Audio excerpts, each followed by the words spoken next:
I've worked with personal brands that went from 0 to millions. Fitness coaches, course creators, consultants.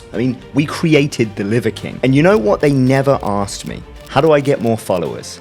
They asked me one thing instead. How do I make this convert? They are results driven. They are revenue driven. They're trying to build commerce. Because the thing that most creators get wrong is you can have 1 million followers. We know and work with many people that do, but they don't always make the same amount of revenue. In fact, sometimes people with a much smaller following make even more than those that have large ones. You could have 50,000 followers and still make a fortune.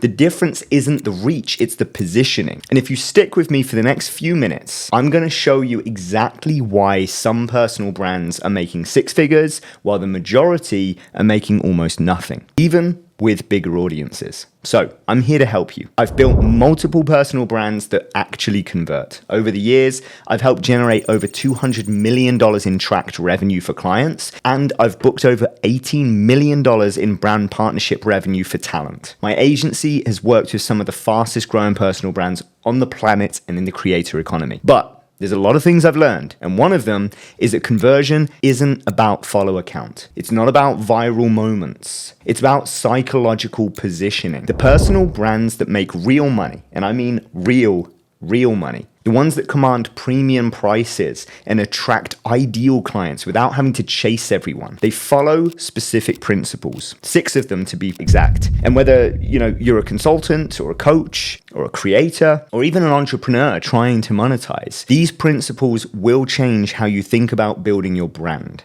So now we're going to break them down. All right, principle number 1, overcome the fear of being seen. It's the biggest killer of personal brands. It's not competition, it's invisibility caused basically by fear. And I'm not talking about shyness. I'm talking about the fundamental psychology that just keeps talented people hidden. Most people make the same mistake. They attribute their lack of visibility to permanent character traits. I'm not charismatic enough, or I don't look the part. People like me aren't meant to be on camera. Right, I've heard it all. But the truth is that these are situational problems, not character flaws. What psychologists call the fundamental attribution error is the real culprit. You're blaming internal factors when the actual problem is external. You haven't given yourself permission to be seen. And so you're hiding because you're afraid of judgment, not because of a lack of capability. Now, the solution here, often, we suggest just create an alter ego. This is what Beyonce did famously with Sasha Fierce. When she performed, she stepped into a version of herself that had permission to be bold, unapologetic, fully expressive. And that alter ego, it's not fake. It was the most confident version of who she already was. So your alter ego should embody 3 core elements. Number 1, confidence in your expertise, right? You know what you do. You know how you do it better than anybody. Number 2, clarity in your communication. You express that expertise without any apology. And then number 3, conviction in your mission. You believe in what you're building. You have to. You wouldn't be doing this otherwise. Now, when you step into this version of yourself, fear transforms into fuel. The anxiety about being seen becomes excitement about being heard.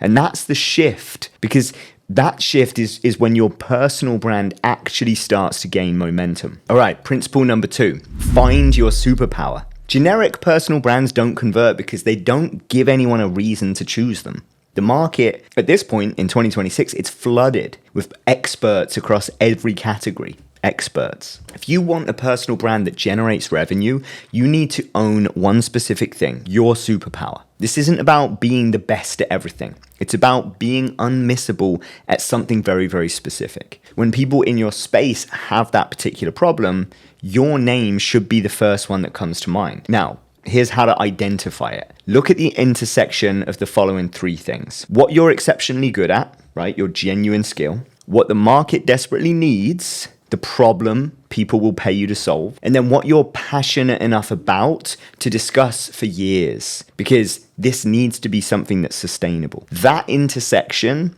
is the red thread, the through line that connects everything that you do. Once you've found it, Name your methodology. This creates intellectual property in the minds of your audience. And then instead of being just another voice talking about the same thing, you become the person with the specific framework, because naming it makes you memorable. And ultimately, that then allows you to be irreplaceable rather than interchangeable. Then, this is the crucial part, focus your efforts. Don't try and dominate every single platform. Instead, choose 1 or 2 channels where you can completely own your superpower. Become the undisputed authority in that space on those platforms. Because depth is always going to beat breadth every single time. Okay, principle number 3, build a tribe through shared language, right? Converting audiences into customers, it requires community at this point. And there's tons of different platforms and ways that you can develop and evolve and nurture communities. But community isn't built through just the content alone. It's built through a shared language, shared rituals, identity markers that make people feel like they belong to something bigger than themselves. Your audience will ultimately then mirror your actions and your language and your values, but only if you provide a very, very clear template for them to follow. This means being intentional about the concepts that you introduce, the words that you're using, and even the behaviors that you model. Start with language. That's often the easiest place to start. What are you, specifically specialized in? And then what are the unique terms and frameworks that you utilize and leverage to achieve that? Ideally, ones that only exist in your world, because they're going to become the verbal DNA of your community. For us, we have a number of different frameworks that we run internally that we own. We do what we call a signature space series, right? So what that signal and signature series is going to be is, for other people, they might refer to these sorts of things as content pillars. But for us, that signature series is a term that people that are familiar with our community will use and leverage. So it creates this group familiarity and this group belonging through the language that we're using. And what you'll find is that when people start using your language naturally, when they can't help but think about your frameworks, right, that's when you've truly sort of built a tribe mentality within there. So language is just one start of that and one piece of the puzzle, if you will, because then you need to create rituals. And rituals are recurring behaviors that reinforce the belonging. So this could be a consistent publishing schedule, or a signature opening that you have, or closing your content in the same sort of way, a specific way you engage with your community, a recurring theme or segment, right? These rituals create predictability and then familiarity, which then ultimately converts to trust and loyalty. So your audience doesn't just consume the content, they actually become a part of the culture. That's what we're trying to achieve here. The ultimate goal is for your audience to embody your principles. So when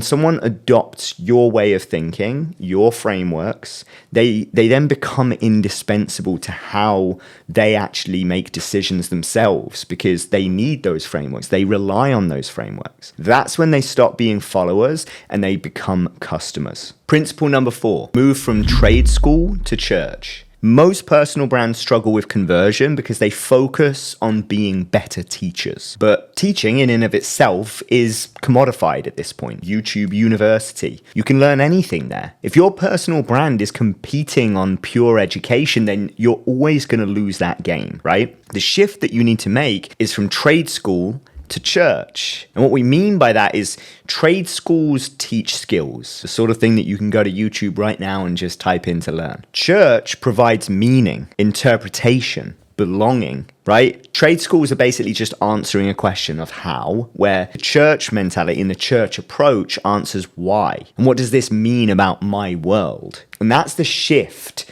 that ultimately you need to make, but it also requires 3 main elements to achieve, okay? Number 1 being stories. So make frameworks memorable through narrative, provide storytelling that can kind of root and tie these stories and frameworks together. You need to share. Number two is going to be failures, right? So building trust by sharing what didn't work, being real, being vulnerable, showing the lessons in everything, okay? And then number three is the parables, right? So basically help people see their situation, but through your lens, right? You need to show the relatability for them based on the lens that you're providing, right? And on the elements that you're teaching with your experience, etc. So your personal brand shouldn't just solve problems. It should genuinely change the way that people are thinking about the problems in the first place. When someone adopts your framework for interpreting challenges, they become dependent on your perspective. They stop seeing you as a teacher and they start seeing you more of a guide. The most profitable personal brands that we've worked with provide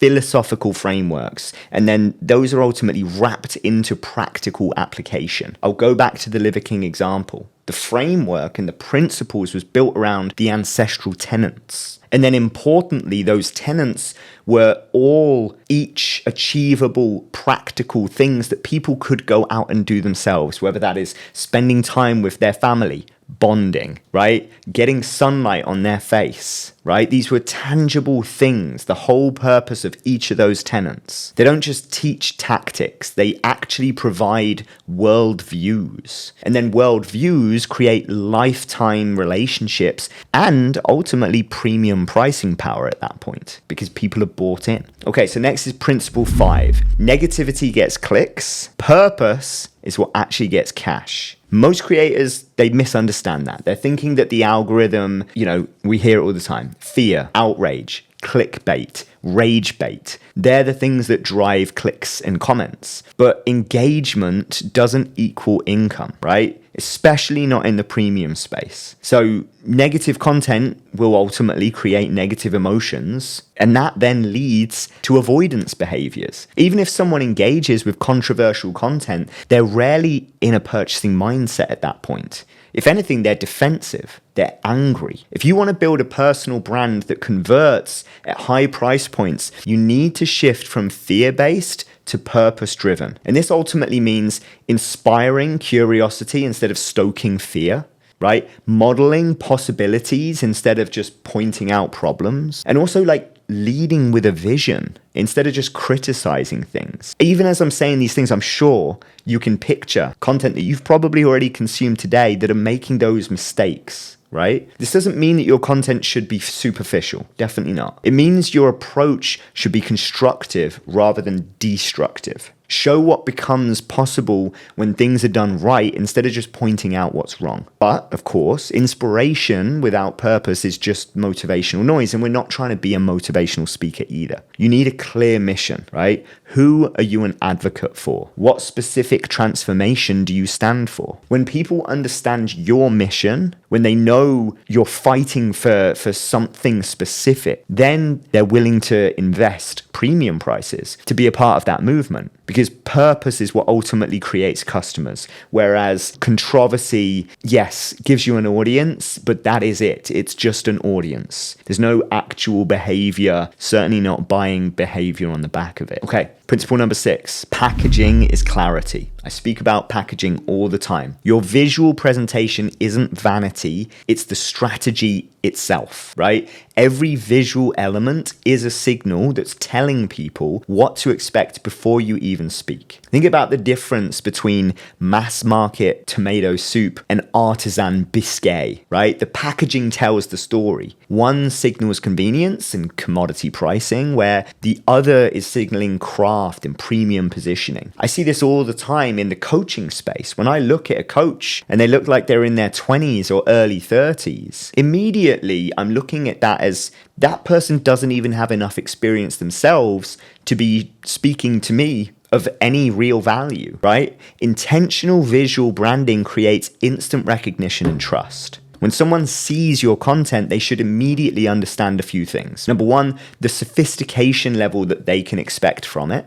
Number 2 is the quality of the work that you're going to deliver. Number 3, the investment required to work with you. And number 4, whether you're their person or not. That applies to everything, right? The visual style, clothing, accessories, grooming. These all reinforce your positioning. your environment, background, lighting, production quality, design, color palettes, typography, right? And even your presentation, how polished and intentional everything appears. There's a strength to being lo-fi and relatable and vulnerable. But there's also a strength to positioning premium. It just depends on the packaging that you're trying to present. And then consistency is what ultimately transforms those elements into long-term brand power, right? When every touch point reinforces the same message about who you are and what you stand for, then your visual brand becomes a trust signal, basically. Now look, these 6 principles don't work in isolation. Hopefully they all make sense as I talk through them, but they really work exponentially when they're combined, because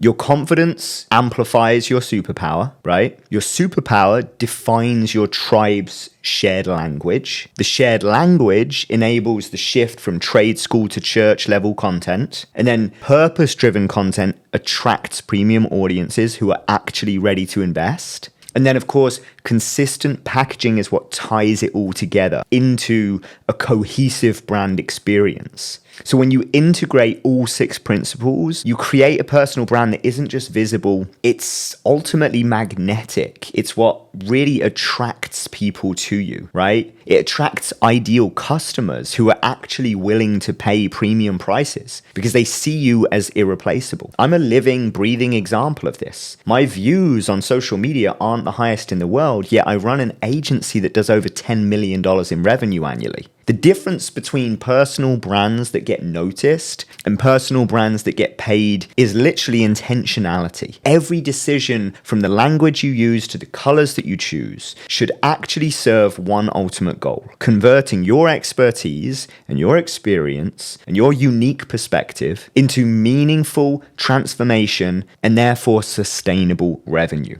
So, hopefully that makes sense. This is where I'll leave you. The personal brand economy is exploding, and it's going to continue to. There's even so much money and room that is allowing all of these people to get into this space, yet the numbers are still continuing to grow, right? There is more than enough room for you to build something that converts, no matter what industry you're in. But you won't get there just by chasing followers, the vanity metrics we talked about earlier. You're not going to get there by copying trends and hoping that the algorithm rewards you. And you're definitely not going to get there by measuring success in likes. You'll get there by being so clear, so authoritative, and so intentional in your positioning that the right people have no choice but to come to you. If you're building a personal brand and want to apply these principles strategically, that's exactly what we help with. I'll keep some links down in the description below. It's not important if you're looking for takeaways. Hopefully the contents within the video itself is enough to get you started. Of course, if there's more for you to think about, definitely check the links below. I would love it if you hit subscribe and come back for more, because this is the type of content that I'm going to continue to keep bringing each week, and hopefully I'll see you on the next one.